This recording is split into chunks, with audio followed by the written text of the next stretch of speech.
বিশ্বাস বিশ্বাস বোলা বস্তুটো এনে এটা বস্তু যিটো মনৰ মাজৰ পৰা অহা বস্তু যিটো আমি পৰিচয় দিবলৈ আমি কষ্ট কৰিব লাগিব আৰু মানুহৰ লগত থাকি আমি বিশ্বাস দিব লাগিব তেতিয়াহে আমি বিশ্বাস বোলা বস্তুটো মানুহক দিব পাৰোঁ বিশ্বাস বোলা বস্তুটো এনেকুৱা বস্তু নহয় যে টকা পইচা ধন সম্পত্তিৰ নিচিনা মন আছে বা গল দি দিলো বিশ্বাস বোলা বস্তুটো দিবলৈ বহুত সময়ৰ প্ৰয়োজন আৰু এবাৰ যদি কোনোবাই বিশ্বাস হেৰুৱায় হেতু আকৌ ঘূৰাই পাবলৈ দুবাৰ বহুত কঠিন বা কেতিয়াবা পোৱাও নাযায় সেইবাবে আমি বিশ্বাস বোলা বস্তুটো সহজতে ভাঙি দিব নালাগে বা সহজতে নষ্ট কৰি দিব নালাগে কাৰণ কোনো এটা সম্বন্ধত আমি বিশ্বাস ৰাখিব লাগে সেই বিশ্বাসটো যদি আমি ভাঙি দিও এবাৰ তেতিয়াহলে সেই মানুহজনে আকৌ যে আমাক আগৰ দৰে বিশ্বাস কৰিব এটো কেতিয়াও সম্ভৱ নহয় কাৰণ যিটো মানুহে এবাৰ কোনো এটা সম্বন্ধ ভাঙি দিয়ে তাক পুনৰাই বিশ্বাস কৰাটো কঠিন যেনেকৈ এটা হাপক যিমানে গাখীৰ খুৱাই পালন নকৰিলেও হি যে এদিন খুট মাৰিব হেতু ভয় মনত পুহি ৰাখাৰ দৰে যিজন মানুহে এবাৰ কাৰোবাক বিশ্বাসঘাতকতা কৰিছে সেই মানুহজনক পুনৰ বিশ্বাস কৰাটো সেই হাপটোৰ দৰে হি নিশ্চয় আকৌ খুট মাৰিব বুলি ভাবি লয় যদিও তুমি কাৰোবাক বিশ্বাসঘাতকতা নকৰিলেও নেক্সট টাইম কিন্তু তোমাক কেতিয়াও বিশ্বাসত নলব সেইবাবে তুমি যিমান পাৰা সিমান নিজৰ বিশ্বাস অতুল ৰাখিবলৈ চেষ্টা কৰিব লাগে আমাৰ সমাজত বহুত এনেকুৱা মানুহ আছে যি নিজকে বিশ্বাসী বুলি চিঞৰি থাকে কিন্তু আচলতে তেওঁলোক বিশ্বাসী নহয় তেওঁলোকে মাত্ৰ নিজৰ কথাৰ দমত বিশ্বাসী বুলি প্ৰমাণ কৰিবলৈ চেষ্টা কৰে তেওঁলোকৰ লগত যদি কোনোবাই এবাৰ বা দুবাৰ কিবা কামৰ লেনদেন কৰে তেতিয়া গম পোৱা যায় তেওঁলোকৰ বিশ্বাসৰ গৰিমা সেই মানুহসকলে কেৱল নিজকে বিশ্বাসী বুলি কৈহে ফুৰে কিন্তু আচলতে তেওঁলোকে বিশ্বাসী মানুহ নহয় তেওঁলোকে নিজৰ স্বাৰ্থৰ কাৰণে তেওঁলোকে তেনেকৈ চিঞৰি থাকে সেইবাবে আমিও সেই মানুহসকলক চিনাক্ত কৰি থব লাগে আৰু তেওঁলোকৰ পৰা নিজৰ দূৰত্ব বজাই ৰাখিব লাগে কোনো কামতে তেওঁলোকক সম্পূৰ্ণভাৱে বিশ্বাসলৈ কৰিব নালাগে কাৰণ বিশ্বাস বোলা বস্তুটো কেৱল নিজৰ ওপৰত ৰাখিব লাগে আৰু তুমি তোমাৰ সকলোতকৈ আপোন মানুহজনৰ ওপৰত ৰাখিব লাগে তথাপিতো যদি তুমি কিবা কাম কৰিছা তেতিয়াহলে তুমি নিজৰ ওপৰত বিশ্বাস ৰাখি কৰিব লাগে কাৰণ আনৰ ওপৰত বিশ্বাস ৰাখি কোনো এটা কাম কৰিলে সেই কামত যে সফলতা আহিব এইটো নুই কৰিব নোৱাৰি কাৰণ আনৰ ওপৰত কৰা কামৰ বিশ্বাস তুমি কিমান ভৰসা ল'ব পাৰা হেতু ক'ব নোৱাৰি কাৰণ তুমি নিজেই কেতিয়াবা নিজৰ কামত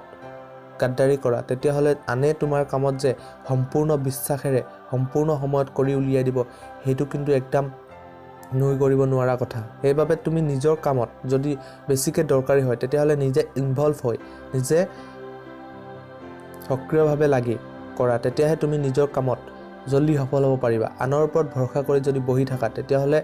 তোমাৰ কামৰ যে সফলতা আহিব এইটো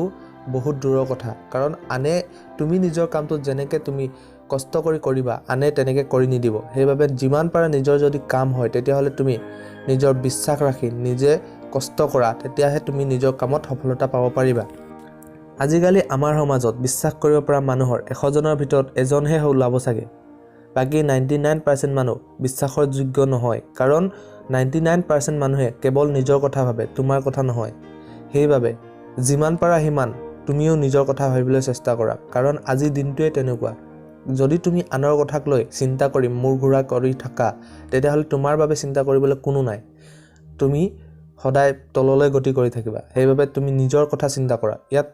নিজৰ কথা চিন্তা কৰা বুলি কওঁতে স্বাৰ্থপৰ বুলি ক'ব পাৰে বহুতে কিন্তু বহুতৰ কথা বাদ দিয়া যিসকল মানুহে তোমাক স্বাৰ্থপৰ বুলি ক'ব সেইসকল মানুহেই আচলতে স্বাৰ্থপৰ কাৰণ এই পৃথিৱীত সকলোৱে কিবা নহয় কিবা এটা স্বাৰ্থ লৈ জীয়াই আছে সেইবাবে তুমিও স্বাৰ্থপৰ হ'বলৈ শিকা তেতিয়াহে তুমি এই সমাজত আগবাঢ়ি যাব পাৰিবা যদি তুমি স্বাৰ্থপৰ নোহোৱা বা স্বাৰ্থপৰ হ'বলৈ নিশিকা তেতিয়াহলে সমাজৰ বাবে কাম কৰি যোৱা তেতিয়াহলে তোমাৰ একো নাথাকিব পাছত যেতিয়া তোমাৰ টকাৰ প্ৰয়োজন হ'ব বা তোমাৰ মানুহৰ প্ৰয়োজন হ'ব তেতিয়া তোমাক সহায় কৰিবলৈ কোনো আগবাঢ়ি নাহিব কাৰণ যিসকল মানুহকে তুমি সহায় কৰিছিলা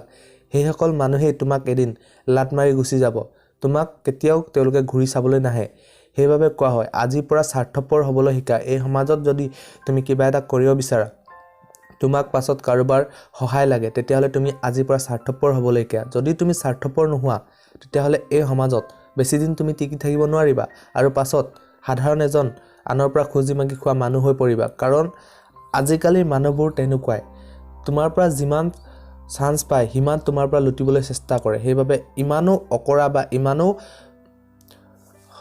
বিলাই দিয়া বিধৰ নহবা যে তোমাক সকলোৱে লুটিবলৈ পাৰে তুমি অকমান নিজকে সেলফ লভাৰ হোৱা স্বাৰ্থপৰ হোৱাটো ভাল কথা আজিৰ দিনত স্বাৰ্থপৰ নহলে একো কামতে জয়লাভ কৰিব নোৱাৰি আমি যে কৈ থাকো ভগৱানক দুহাই দি ভগৱান হে ভগৱান আমি পাপ কৰিলে দেখি আছে আমুক আছে তামুক আছে কি কৰ কি কিন্তু আসল কথাটো হ'ল আমি মাত্ৰ ধৰ্মটোক দুহাই দি আমি পাপ কৰিবলৈ উচতনিহে দিওঁ কাৰণ আমি কোনো ভগৱানক কৈ কিন্তু আমি পাপ কাম কৰি থাকো আমাৰ সমাজৰ 95% মানুহেই ভগৱানৰ নাম লৈ বেয়া কামে কৰি থাকে এনে মাত্ৰ নামটোহে ভগৱানক দিয়ে সেইবাবে আমি ভগৱানৰ নাম ল'লেই যে আমি ধৰ্মস্থি এই কথা মানি ল'ব নালাগে কাৰণ আজিৰ কলি যুগত ভগৱান আছে কি নাই এইটো দূৰৰ কথা কিন্তু আমাৰ যে সমাজত পাপী আছে সেইটো খাটাং সেইবাবে আমি ভগৱানৰ নাম ল'লে সি ধৰ্মস্থি বুলি মানি ল'ব নালাগে কাৰণ বহুত মানুহ এনেকুৱা আছে যি পাপ কৰাৰ আগত ভগৱানৰ নাম লয় কিন্তু আমি প্ৰথমতে তেওঁক ধৰ্মস্থি বুলি ভাবি লওঁ কিন্তু পাছতহে গম পাওঁ যে সেই মানুহজন পাপী বা মিছলীয়া সো সেইবাবে ভগৱানৰ নাম ল'লে আজিৰ পৰা কোনো মানুহক বিশ্বাস কৰিব নালাগে